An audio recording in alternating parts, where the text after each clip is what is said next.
Hi, everyone. Welcome to Champion Mindset, where we talk about everything resiliency and bouncing back. Today, we have a very special guest, my friend Mark.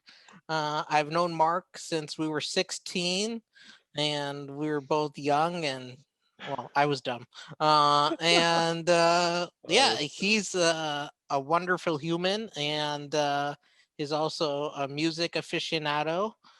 Some of you might be asking, what does music have to do with bouncing back and resiliency?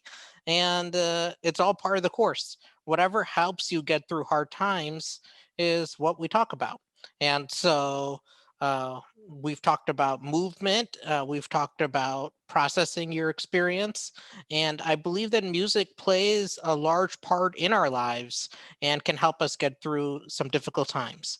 So, without any further ado, I'll hand it over to Mark. Mark, why don't you introduce yourself? What made you really fall in love with music and talk about your experience? I know that you're working on a part time gig as far as being a DJ.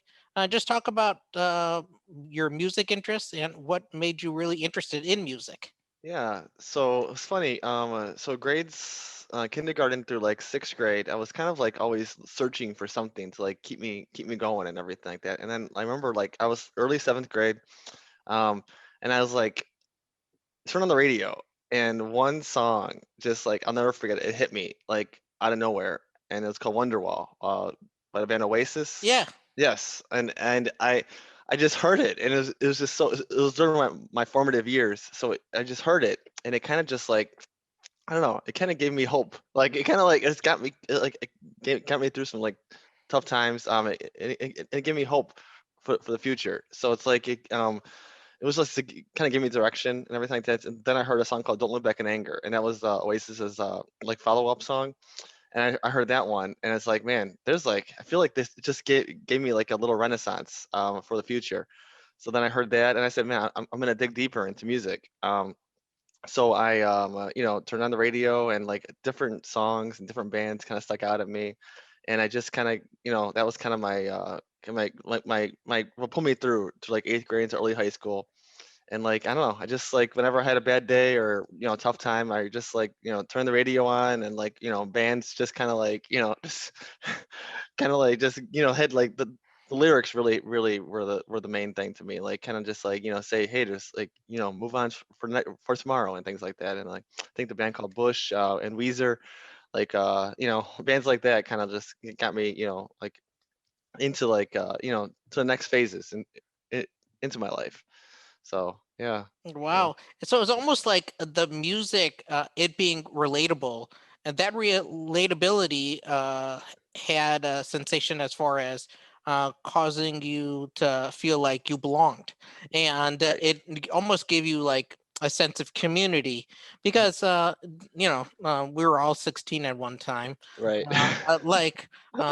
Me listening to music back Yeah. then, I always wanted someone that shared the same experiences that I did, or someone that understood exactly what you're going through.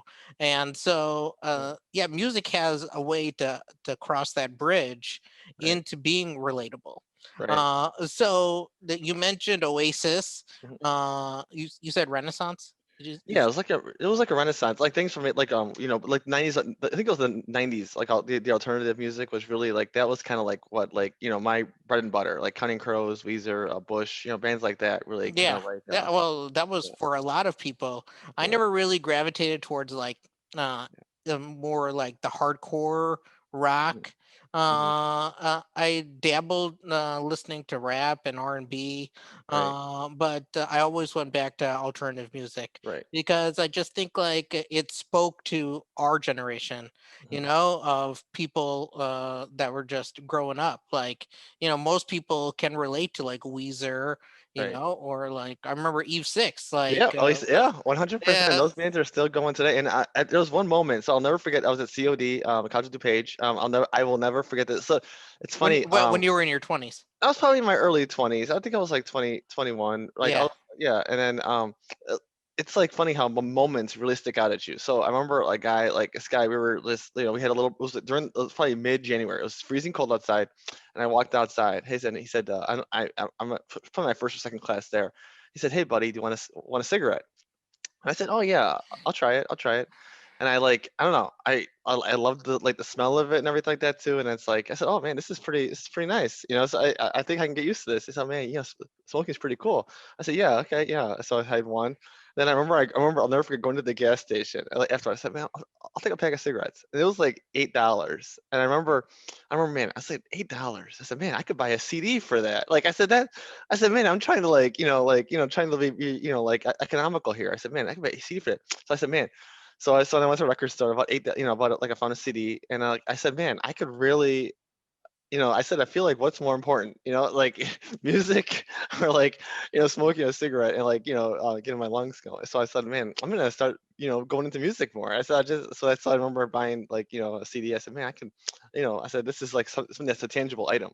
So I said, I feel like so that's what really got me into, like they got me away from that cigarettes, and it's like it got me into like, That's cool. Yeah, yeah, I like that. That's yeah, yeah, yeah. that's a cool story. So, would you say that you have playlists that Oh, you listen to when you're going through hard stuff versus playlists like do you have playlists that are curtailed to the experiences that you're going through in life?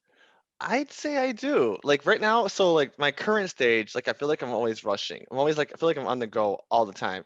And I have playlists, so I have probably like 30 or 40 playlists just made for moments, like in times. So there's one that I go to. It's called some of my favorite songs. It's like that these songs are like slower, like like kind of like more relaxing, just like makes you like more reflective songs. So like it makes me like slow down.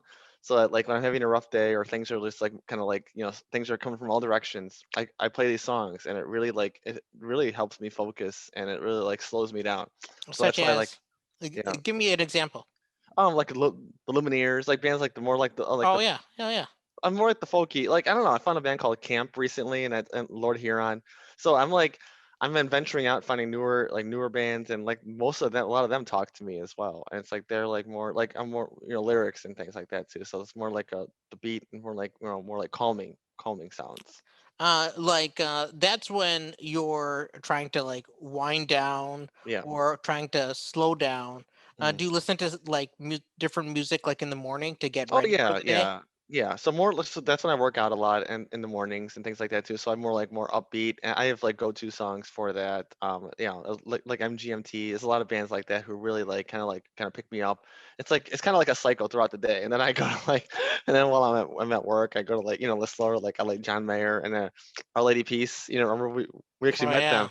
We met we them met Our years Lady ago Peace at years ago. Tower. Yeah. My favorite record store of all time is called Tower Records, and I cried when they announced the closure of that. I still order. They have an online shop opening now. But I used to spend hours upon hours at Tower Records, like literally every Friday night. Like that's where I was for like probably 3 or 4 hours every Friday night. That's where I was. So Yeah, I know. I was there with you. yeah, yeah. Uh, We're just like I just but spent the whole kid. yeah, the Tower Records was the place Oh back in the day. yeah. So you would say that you've pretty much used music your entire life Hmm. uh to deal with like hard things. Right. Like would you say you've used music like to deal with like a breakup, for example? Yeah, I would say that. There were like, I mean, there are definitely songs who like have like, the ones that like when you're, because I mean, during when a breakup happens, it's like it's a rough, it's a rough patch.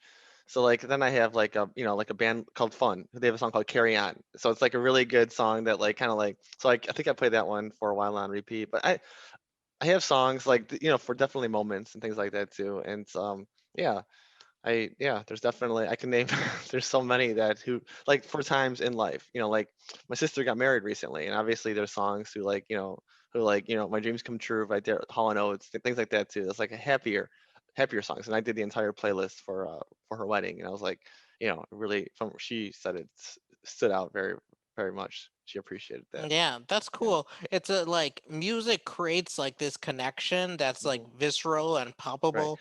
And It really helps with creating that memory. Yeah, I do. So like currently right now, like, no concerts. So for me, it's like a community. So my favorite thing at concerts is when like people come together and like sing along to one song.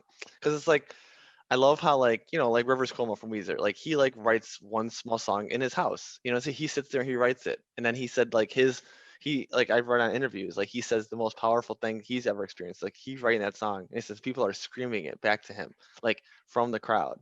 And it's like, you're like in a personal moment, and it's like that's like, and that connection, it's like, that it hits like anywhere in the whole world. It's like a really big thing for me. So That's yeah. interesting that you say that. I'm going to make a leap here Okay. and say that uh, going to concerts, being part of a fan base, cheering on one of your favorite bands is similar to an experience like going to church. It's like a spiritual Yeah. thing because you feel a sense of belonging. Right. You're Right. part of that social group, that niche that cheers on a band. Hmm. I mean, there's so many. John Mayer, for example, we both like John Mayer. Yeah. Oh, And I have a tattoo. I have a John Mayer tattoo of the Heart of Life. That's a song that really, really, really stuck at me when like I think I was in early college, and I heard that song for the first time. It's like, oh my God, the lyrics just like hit you. Yeah. yeah, that's a great song actually. Oh. But it's like you can when someone says, "Oh, I like him too," Hmm. you form like this instant connection that happens, and similar to like church, where it's all about belonging and community and connection. Hmm. You feel that same experience and that euphoria when you're within a concert.